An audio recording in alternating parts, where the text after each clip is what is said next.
Уважаемые коллеги, если кому-то еще что-то непонятно, разберем детально. Внимание на экран. В этом году у моего ребенка выпускной в школе, и для родителей это сплошные хлопоты. Сейчас добрый праздник юности на западный манер пытаются превратить в какое-то крутое шоу. Как вы к этому относитесь? Отношусь крайне негативно. Но сейчас тщательно присматриваюсь к этому. Я сам из беднейшей семьи, и я помню, когда даже в те советские времена в школу, первый класс там и так далее, после каникул, приходили в школу люди разные. Хотя такой разницы большой не было, но разные. Я, Вадим например, Георгиевич, какой-то класс... а зачем вы запретили детям носить рюкзаки? Вы что, глухи? Вы в своем уме? Президент носил учебники в платке. Мы должны брать с него пример. Простите, а зачем вы увеличили доплату на питание? Не каждая семья может позволить себе платить 600 рублей в день за котлету из батона. Потому что, Валерий Петрович, наш президент вырос в беднейшей семье. И мы должны сделать все возможное, чтобы все семьи были такими же. Смотрим дальше. Я с тех пор помню, что дети после каникул должны прийти в школу примерно одинаково. Поэтому мы проводим разные мероприятия, собираем деньги, помогаем, чтобы примерно одинаково одеть их, равные возможности создать. Этому надо следовать, и нельзя по окончанию там общеобразовательной средней школы делать то, что вы говорите. Так, ставлю задачу. На выпускном все дети должны выглядеть одинаково, как завещал наш президент. Ну, у меня в 11 Б учится чернокожий. А как я сделаю его одинаковым?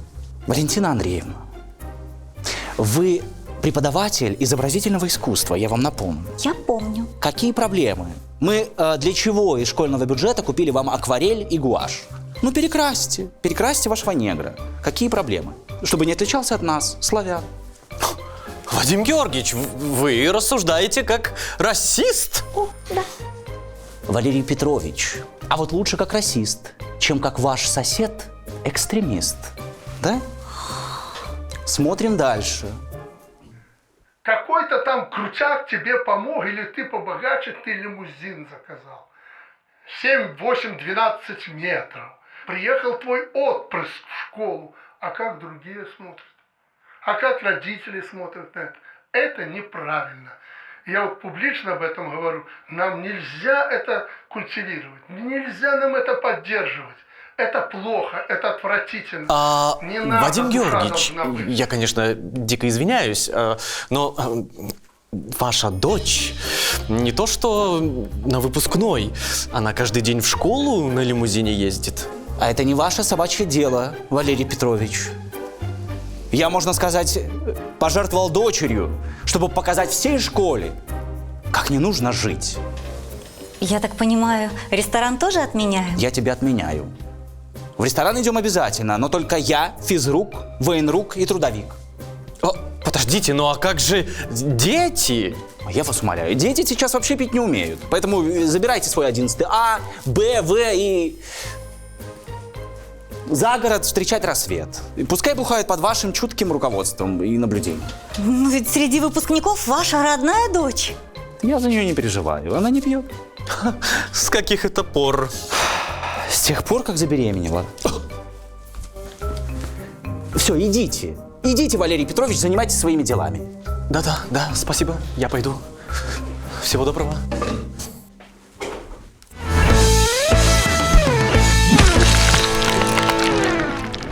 Прывітанне, дарагія сябры і сяброўкі! У эфіры Хайтак ТВ. З вами, як заўсёды, ў студыі таленавіты, слынны Дзяніс, знакаміты, не менш таленавіты Міхась і я, самая сціплая Кацярына ў свеце. Давайте расскажем пра навіны. На Кастрычніцкай плошчы меняюць плитку. А вы памятаеце, у Мінску увесь час менялі плитку. Яна новая была, а зноў менялі, ну, здаецца, там нейкія падвязкі былі ў сям'і Лукашенка да гэтай плиткі. Было такое, да. Так. Клінкерная плитка. Так, клінкерная. І зараз будуць мяняць плитку, але ж гэта будзе плитка з нацыянальным матывам. Што гэта такое? Ну, я думаю, што, а што Бондарова? Что яна молчить, Бондарова? Очнись! Проснись. Бондарева, подъем. Ты же не сможешь ходить по этой площади. Будем пятки палить тебе. Так а может там красное, зеленое, Да. красное, зеленое. Ведь Это сейчас асфальт. в Беларуси все национальное заменяется красно-зеленым. Если в национальном узоре нету красного и зеленого, это, с точки зрения белорусских властей, это не национальный Будем узор. красить Это плитку. Да. позор, пародия. Дурновкусие. Запретить дурновкусие. Красное и зеленое. Вот и все, и ходи так. Пропаганда и власти выдали новую потрясающую фразу. Я очень люблю вот эти, ну это даже не канцеляризмы, да, я не знаю, как это назвать, власизмы.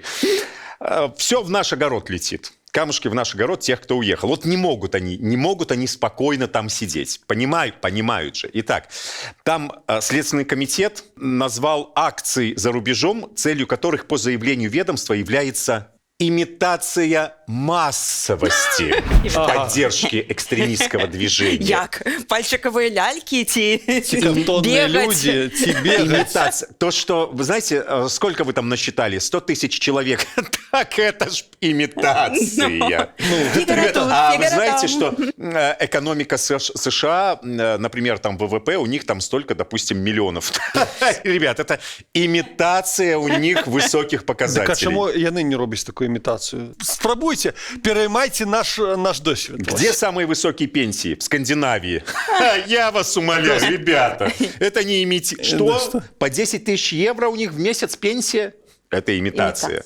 Так вот же им выдают, а это все тоже имитация. І ось вони їздять з України, смачну їжу ядуть. Это не все, ребята. То, что он объездил, Постанова. европейские пенсионеры объездили весь мир, Ну и это что? Да, объездили, да, было, но Были. это Ну, имитация же, да. ну. Это не то. Это не... Картонные пенсионеры есть.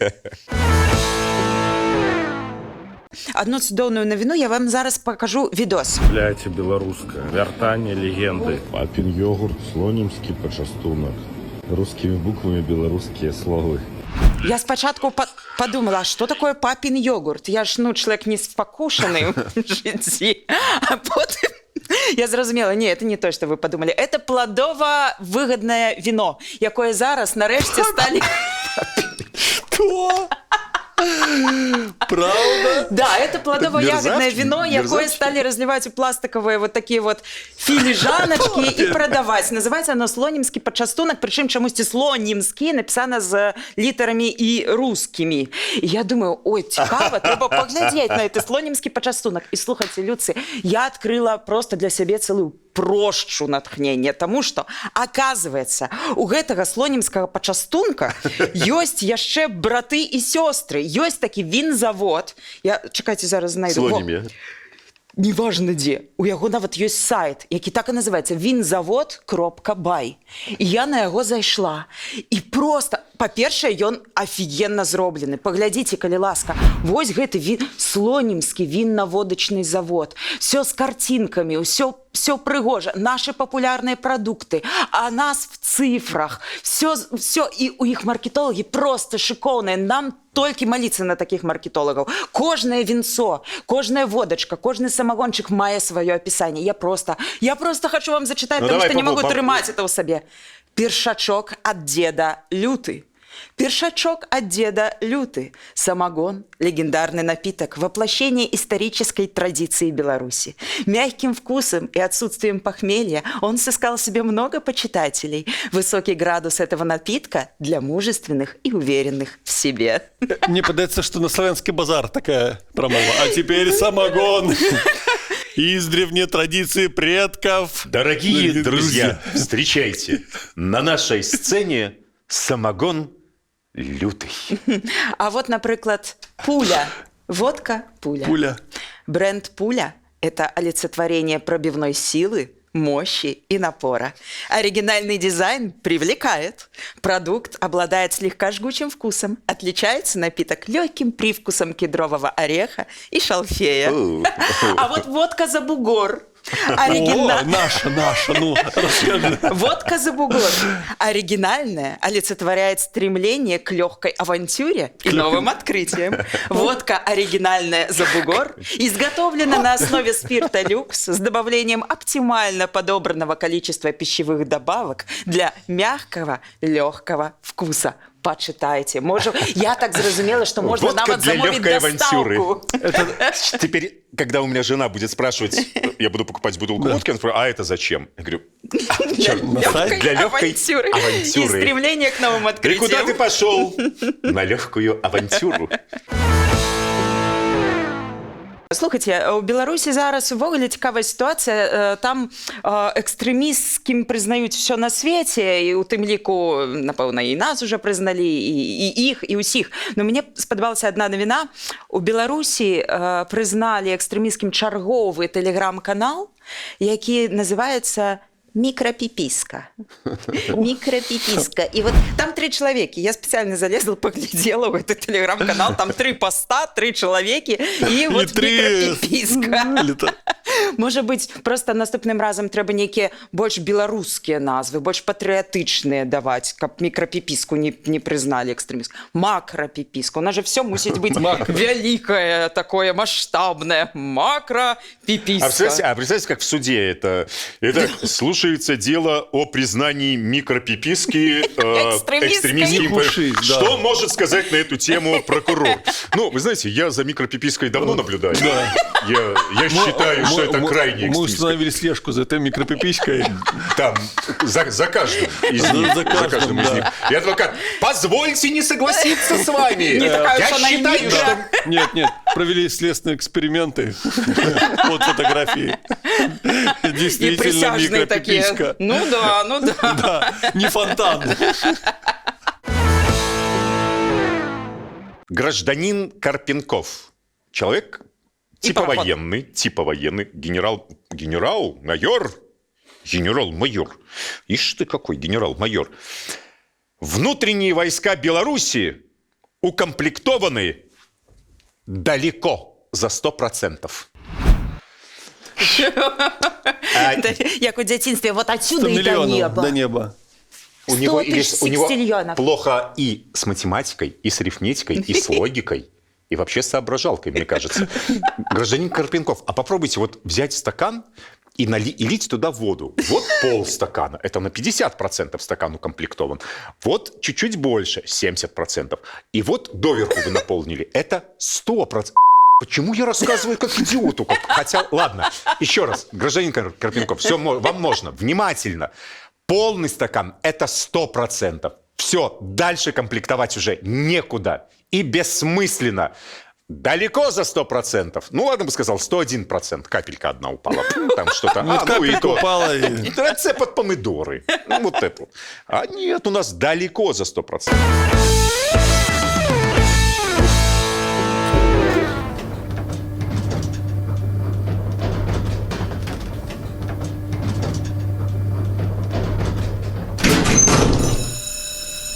Твою маковку. Застрял.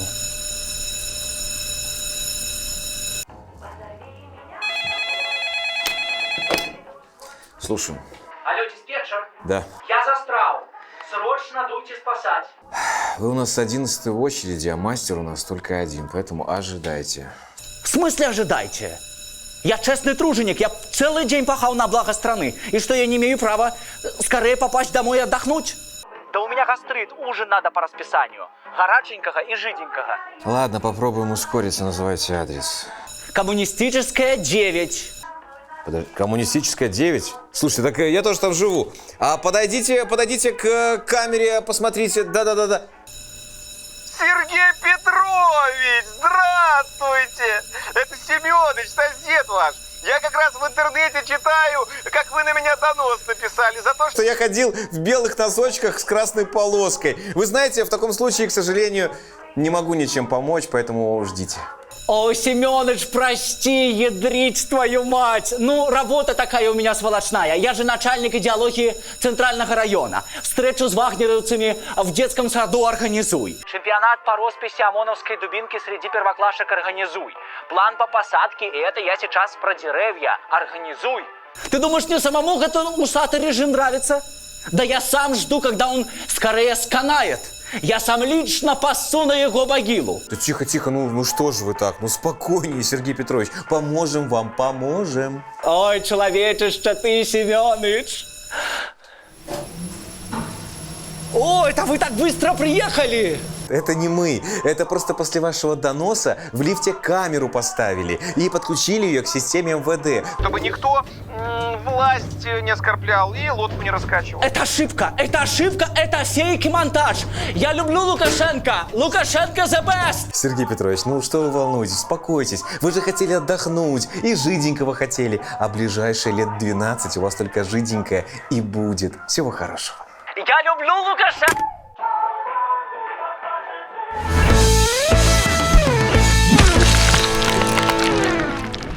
А вы ведаеце, што ў нас ёсць такое аб'яднанне як беларуская грамадская рада па маральнасці. Па маральнасці. Па маральнасці. І там ёсць чаліня, якую завуць Лілія Ананіч. Вы, напэўна, ведаеце яе. І вось гэтая рада, яна заседала і выпусціла спецыяльныя дакументы. І спадарня Ананіч у сваім тэлеграм-канале адсправаздачылася. В деталях разговор шел об оккультизме и астрологии, сквернословии в молодежной среде, необходимости чиновному люду, дающему разрешение на гастроли заезжих звезд, пристальнее всматриваться в духовно-нравственные аспекты предлагаемых зрелищ. Люд. Чиновный, да, чиновный люд. Государственные мужи. Холопы. Прием челяди. Да. 1 верасня десятиклассники не будуць вывучаць гісторыю Беларусі. Яны будуць замест гісторыі Беларусі будзе інтэгрированы курс. Простите, интегрированный куда? Ребят, не спрашивайте. Интегрированный. Министр образования сказал, что это не переписывание, это усовершенствование. Дорогая, это не то, что ты подумала. Я все объясню. Вот это интегрирование, это просто дружба. Он сказал, уходим от монотонного заучивания дат и мест событий. Делаем упор на формирование мировоззренческой картины школьника. И иное. Просто картинки. Я думаю, что можно на что имены, на что прозвища, на что даты. Просто раскраску. Заработать история раскраска. Червоный, зеленый оловок. Еще малюй, десятиклассник. Правильно. Яшчэ одно мерапрыемства. Хочу вам показаць відосік. Салігорскі раён, урочышча Векерава. Нейкі военно-патрыятычны фестываль. Казаки, едут по Берлину наши казаки. Их оконница прошла, а девчина расцвела. Нежный взгляд и по уставу дарит казаку. Это, ведаеце, наши казаки. Военно-патриотичный фестиваль, суворые мужчины со зброей. Это вам не на кониках скакать на палочках, а нет, на кониках скакать на палочках. Хобби-хорсинг. Так, трэба ж патрыятызм уздымаць. Вось дзеля гэтага зрабілі зараз фонд. Ён будзе называцца «Маладая гвардія». Карпенков я его зрабіў, каб донатили люди на патриотичные клубы, на все. А кто не будет донатить? Тому, да.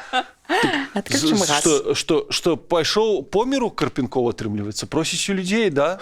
Хутка будзе сядзець там, прошу на патриотичный клуб такі. Спевать песни будут. Зная, как гражданин Карпенков считает, далеко за 100%. Скажите, сколько вы там уже в своем фонде насобирали? Ой! Далеко за 256. Не хочу пересчитывать. 256, а чего 250? Чего надо, того и 256. Все, 256.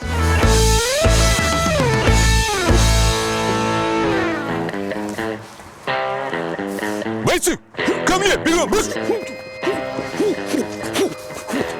Равняйтесь, смирно! Здравия желаю, товарищ полковник! Да.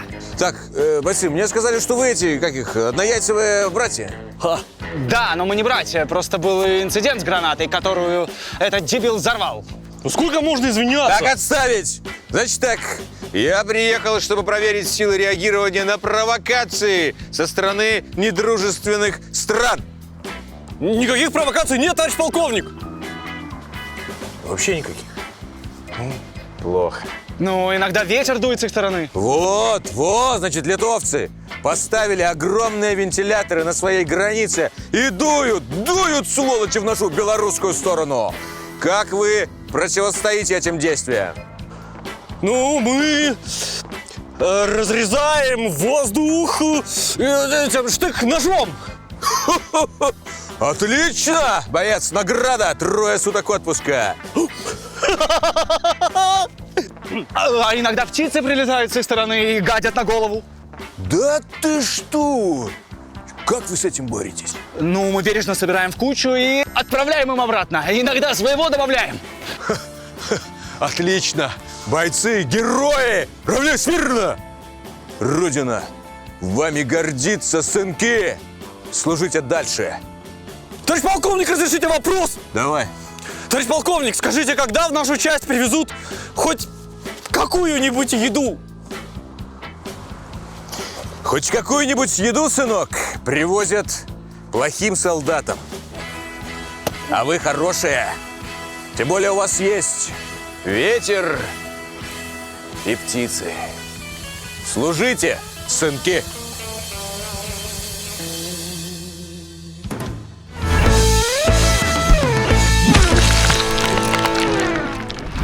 Давайте я вам картинку покажу. Давай. В Минске вот такую вот поставили, назовем это памятный знак в честь дружбы Белоруссии и России. И написано же «Мы за мир». С буквой Z, конечно же. Ничего, что эта мельница напоминает... Вы сами понимаете, сами видите, да, что она напоминает. Ну, какая дружба, такой и памятный знак. Во дворе, просто поставили в дворе. Ну, это ж память, это ж история, память, это ж любіць гісторыю. Я, як гісторык, читаю гэта ўсе навіны, і ў мяне проста вочы на лоб вылазяць. Недаўна у вёсцы Грабаўка прайшоў першы на Гомельшчыне рэгіянальны фестываль гісторыі і культуры 18-19 стагоддзяў імяніны ў Кацярыны.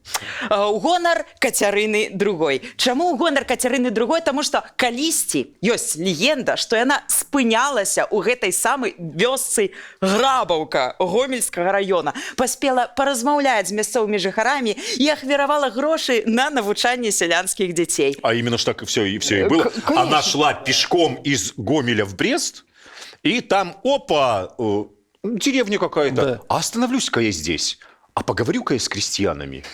И крестьяне запомнили и донесли до наших дней эту легенду. Ее там и наступила на грабли, и свой лоб царский, трохи это самый синяк, и она такая, грабли?